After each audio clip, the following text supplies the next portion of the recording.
বন্ধুরা আপনারা কি জানেন এখানে কি করা হচ্ছে? বন্ধুরা দেখতে পাচ্ছেন কতগুলো ডিম ভাঙা হচ্ছে এই মেশিনটির সাহায্যে।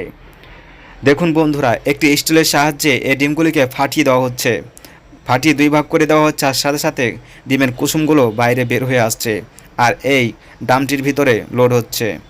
বন্ধুরা দেখতে পাচ্ছেন কতগুলো ডিম ভাঙা হচ্ছে। বন্ধুরা হয়তো ভাববেন এতগুলো ডিম কি করে? বন্ধুরা, ফ্যাক্টরিতে কেক এবং পাউরুটি তৈরি করার জন্য এই ডিমগুলিকে ব্যবহার করা হয়, কিন্তু মানুষদের এই ডিমগুলো ভাঙতে গেলে অনেক সময়ের প্রয়োজন, তাই এই মেশিনগুলো ব্যবহার করে খুব সহজে ডিমগুলো ভাঙা হয়। বন্ধুরা, এর ভিতরে একটুকু খোসা পাওয়া যায় না, ডিমের খোসা একটুকু থাকে না এর ভিতরে।